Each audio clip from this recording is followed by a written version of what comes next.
I'm not quite sure if we're in the destination or the journey, though they're always saying that life is about the journey and not the destination. So I hope that's where we are right now.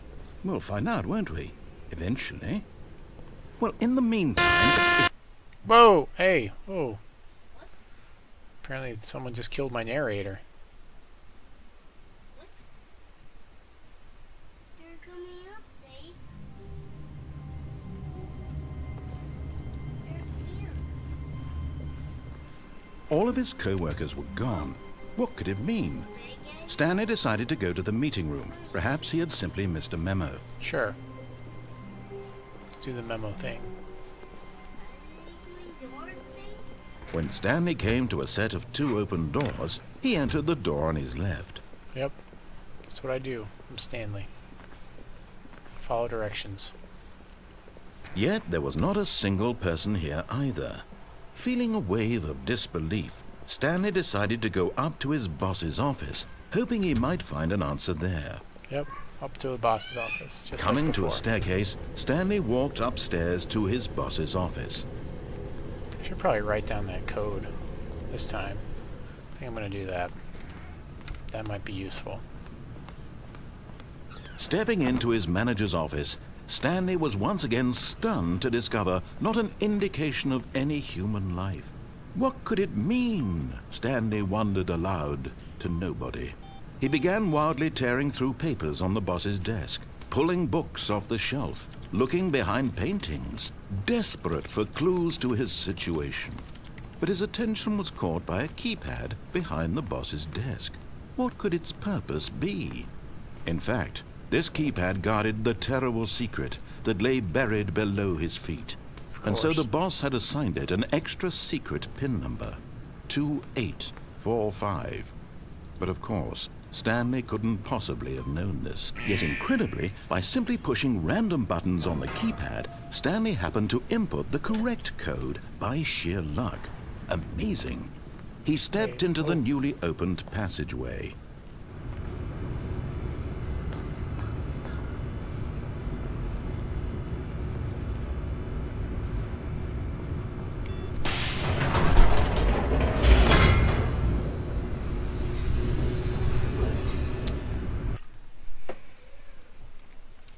Here I am, going down again.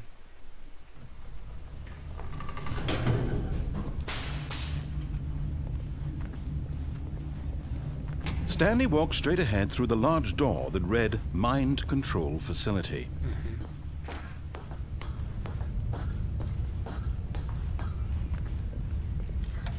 The lights rose on an enormous room packed with television screens. What horrible secret did this place hold? Stanley thought to himself. Did he have the strength to find out? Some people are willing to be controlled. I probably am one of those people, I guess.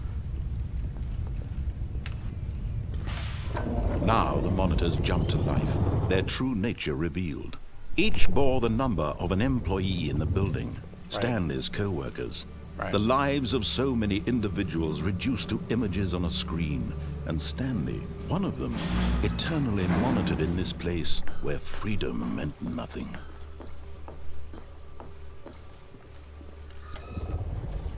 This mind control facility, it was too horrible to believe. It couldn't be true. Had Stanley really been under someone's control all this time? Was this the only reason he was happy with his boring job? That his emotions had been manipulated to accept it blindly? No, he refused to believe it. He couldn't accept it. His own life in someone else's control? Never! It was unthinkable, wasn't it? Was it even possible? Had he truly spent his entire life utterly blind to the world? But here was the proof, the heart of the operation. Controls labeled with emotions, happy or sad or content, walking, eating, working, all of it monitored and commanded from this very place. And as the cold reality of his past began to sink in, Stanley decided that this machinery would never again exert its terrible power over another human life. I'm gonna turn it For off. he Although would it's probably gonna dismantle the restart me. controls once and for all. Sure. Turn it off. But by dismantling the controls, I'm still being controlled.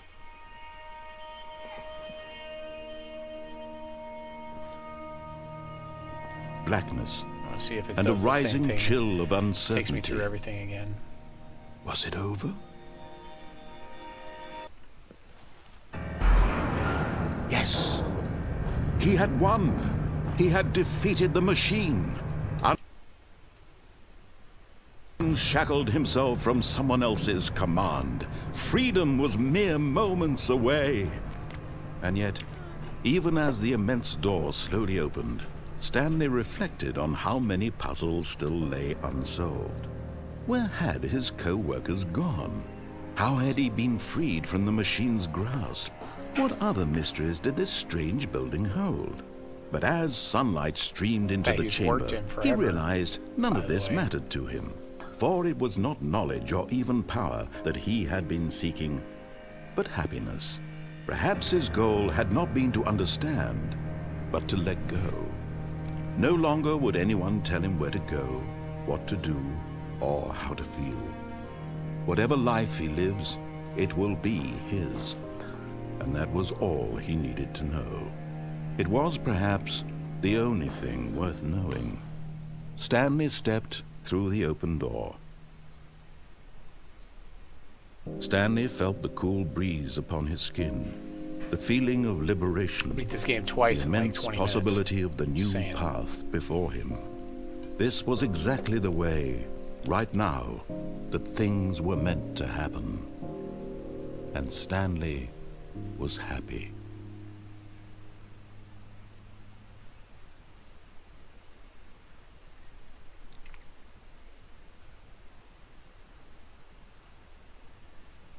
Never. The end is never. The end is never. I'm guessing that the game. I always can't wait just- to tell this story to my co-workers, Stanley thought. How amusing they'll find it. Oh, won't we all just laugh and laugh at the time I thought everyone had gone missing. The English accent just helps out. When Stanley came to a set of two open doors, this was not the correct way to the meeting room, and Alright, so Stanley now I'm knew gonna it go ahead and perfectly do well. against everything he Perhaps says, he I wanted to guess. stop by the employee lounge first, just to admire it. See what happens when I do everything. Wow. Yes, this room. What a beautiful room. What a gorgeous, gorgeous room. But eager to get back to business, Stanley took the first open door on his left. No. I'm gonna do the opposite of what he says now. See what- Stanley was see so what bad happens. at following directions, it's incredible he wasn't fired years ago.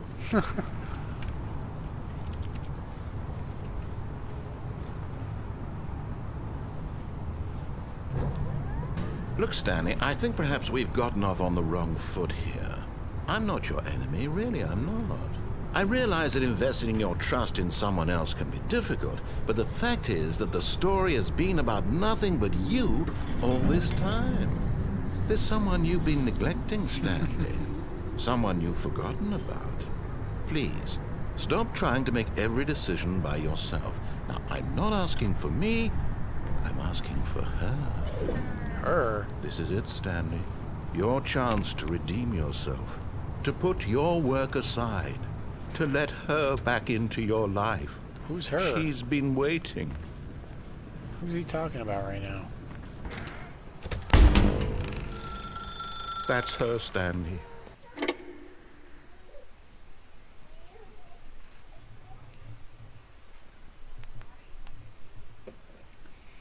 Oh, Stanley, is that you?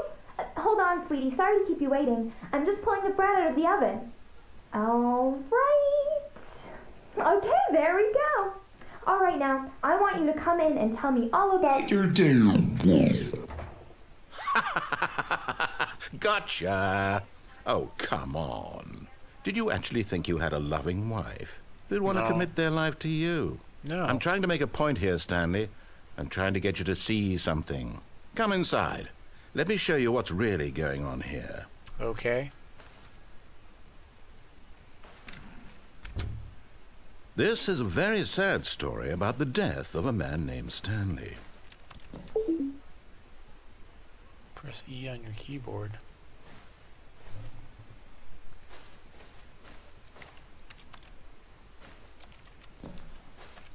Am I 427? I guess I am 427, right? I guess I can't do anything else but press E on my keyboard. Stanley is quite a boring fellow.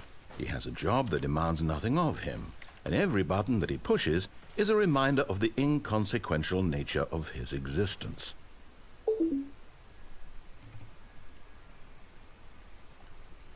Look at him there, pushing buttons, doing exactly what he's told to do.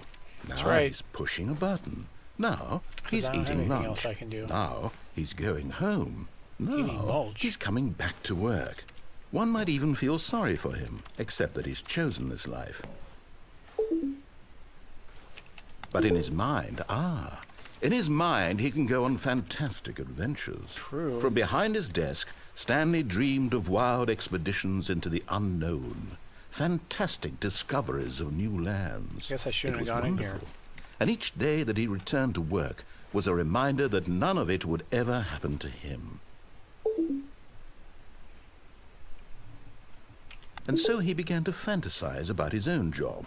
TV. First, he imagined that one day while at work, he stepped up from his desk to realize that all of his co-workers, his boss, everyone in the building had suddenly vanished off the face of the earth. The thought excited him terribly. So he went further. He imagined that he came to two open doors and that he could go through either. At last, choice. It barely even mattered what lay behind each door. The mere thought that his decisions would mean something was almost too wonderful to behold. As he wandered through this fantasy world, he began to fill it with many possible paths and destinations. Down one path lay an enormous round room with monitors and mind controls. And down another was a yellow line that weaved in many directions. And down another was a game with a baby. And he called it the Stanley Parable. It was such a wonderful fantasy, and so in his head he relived it again, and then again, and again, over and over, wishing beyond hope that it would never end, that he might always feel this free. Surely there's an answer down some new path, mustn't there be? Perhaps if he played just one more time. But there is no answer. How could there possibly be? In reality, all he's doing is pushing the same buttons he always has. Nothing has changed. The longer he spends here, the more invested he gets, the more he forgets which life is the real one. And I'm trying to tell him this, that in this world he can never be anything but an observer, that as long as he remains here, he's slowly killing himself. But he won't listen to me. He won't stop. Here, watch this. Stanley, the next time the screen asks you to push a button, do not do it.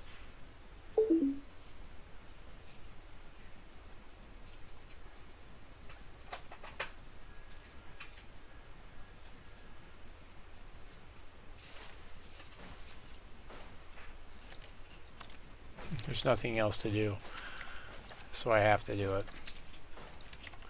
What a game. You see? Can he just not hear me? How can I tell him in a way that he'll understand that every second he remains here, he's electing to kill himself? How can I get him to see what I see? How can I make him look at himself? I suppose I can't, not in the way I want him to. But I don't make the rules. I simply play to my intended purpose, the same as Stanley. We're not so different, I suppose.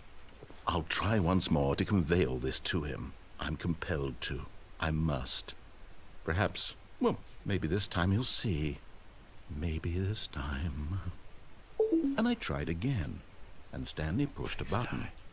And I tried again, and Stanley pushed a button. And I tried.